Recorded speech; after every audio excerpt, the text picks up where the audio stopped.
দীর্ঘ দুদশক অপেক্ষার পর বাংলাদেশের ক্ষমতায় এসেছে বিএনপি সরকার। এই সরকার গঠনের পরেই 111-এর মাস্টার মাইন্ডরা গ্রেফতার হচ্ছেন একের পর এক। 111-এর সরকারের অন্যতম কুশীলব ছিলেন প্রাক্তন বিজিএফআই প্রধান লেফটেন্যান্ট জেনারেল শেখ মামুন খালেদ ও লেফটেন্যান্ট জেনারেল মাসুদ উদ্দিন চৌধুরী। ইতিমধ্যেই গ্রেফতার হয়েছেন তারা। পরবর্তীতে গ্রেফতার হন ডিজিএফআই এর প্রাক্তন কর্মকর্তা লেফটেন্যান্ট কর্নেল মোহাম্মদ আফজাল নাসের।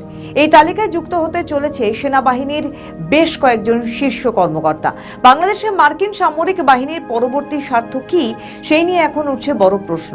সূত্রের খবর বলছে, বিএনপির পরবর্তী টার্গেট প্রাক্তন সেনাপ্রধান লেফটেন্যান্ট জেনারেল হাসান মাসুদ চৌধুরী ও জেনারেল আব্দুল মুবিন। 2002 সালে বাংলাদেশের 11তম সেনাপ্রধান হাসান মাসুদ চৌধুরীকে নিয়োগ করেন তৎকালীন বিএনপি সরকার। এরপর 2005 সালে অবসর নেন তিনি। 2009 সালে আওয়ামী লীগ সরকারের ক্ষমতা গ্রহণের কয়েক মাস পরেই পদত্যাগ করেন তিনি। অন্যদিকে 2009 সালে 13তম সেনাপ্রধান হিসেবে দায়িত্ব পান জেনারেল আব্দুল মুবিন। অভিযোগ, খালেদা জিয়াকে শহীদ মাইনুল সড়কের বাড়ি থেকে উচ্ছেদে আব্দুল মুবিনই ছিলেন অন্যতম। এছাড়া ডক্টর ইউনূসকে গ্রামীণ ব্যাংক ছাড়া করতে শেখ হাসিনা সরকারের সব রকম সমর্থন দেন মুবিন। এই সেনাপ্রধানই বর্তমানে আলোচিত ব্যবসায়িক গোষ্ঠী ইউনাইটেড গ্রুপের সঙ্গে যুক্ত। এই গ্রুপের প্রধান মালিক পক্ষ হাসান মাহমুদ রাজার ছেলে মঈনুদ্দিন হাসান রশিদ সম্পর্কে আব্দুল মুবিনের বেআই হয়।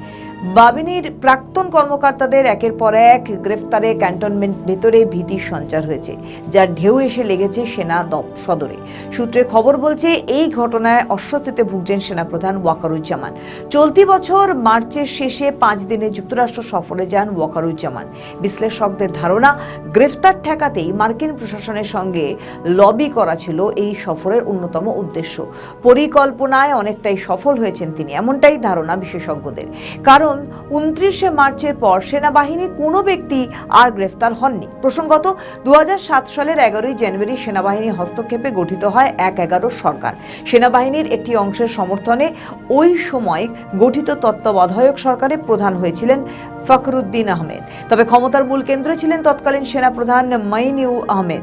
পরবর্তী সময় তদন্ত সহ সব ঝামেলা এড়াতেই আওয়ামী লীগের সহায়তায় নির্বাসিত জীবন বেছে নিয়েছেন 1-11-র অনেক কুশীলব।